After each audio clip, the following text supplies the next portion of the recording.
প্রচলিত একটা কথা আছে যে ডেঙ্গু মশা রাতে কামড়ায় না। তো আজকের এই ভিডিওর মাধ্যমে আমরা এটাই জানার চেষ্টা করব যে আসলে কি ডেঙ্গু মশা রাতে কামড়ায় না।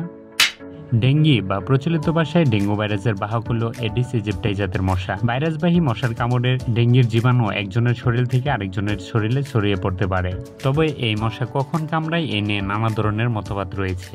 এতদিন একটা ধারণা ছিল যে এই মশাটি মূলত দিনের বেলায় কামড়ায়। সচেতনামূলক বিভিন্ন প্রচারণাতেও এই কথাটি তারা বলতো যে দিনের বেলায় মশারি টানাতে অথবা ফুল হাতা জামা পরে শুইতে ঘুমাতে। তো এটি পরীক্ষা করার জন্য একজন ডাক্তার একজন মানুষকে মশারির ভিতরে রাখেন। তখন বাইরে তাকে কামড়াতে আসা মশাগুলোকে জীবিত ধরে ধরে একটি কাপে সংগ্রহ করা হয়। এরপর গবেষণায় দেখা গিয়েছে যে এই মশাটি শুধু দিনের বেলায় নয় বরং রাতের বেলায়ও কামড়ায়। এর অর্থ মশাটির আচরণের পরিবর্তন ঘটেছে, যা জনস্বাস্থ্যের জন্য আশঙ্কার কারণ হয়ে উঠতে পারে বলে জানিয়েছে বিশেষজ্ঞরা।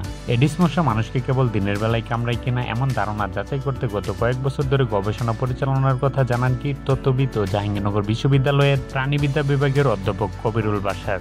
এই পরীক্ষা করতে গিয়ে মিস্টার বাশার জানতে পেরেছেন যে এডিস মশা দিনের বেলা যেভাবে কামড়ায় তেমনি রাতেও কামড়ায়, তবে রাতের বেলায় কামড়ানোর হার কিছুটা কম থাকে বলে তিনি জানান। সুতরাং এটা আমাদের ভাবার কোনো কারণ নাই যে এডিস মশা শুধুমাত্র দিনে কামড়ায়। এডিস মশা রাতেও কামড়াতে পারে। তো আমাদের সকলকে আরও বেশি সচেতন হতে হবে। তো আজকের ভিডিওটি এ পর্যন্ত। ভিডিওটি ভালো লাগলে অবশ্যই লাইক, কমেন্ট, সাবস্ক্রাইব। ধন্যবাদ।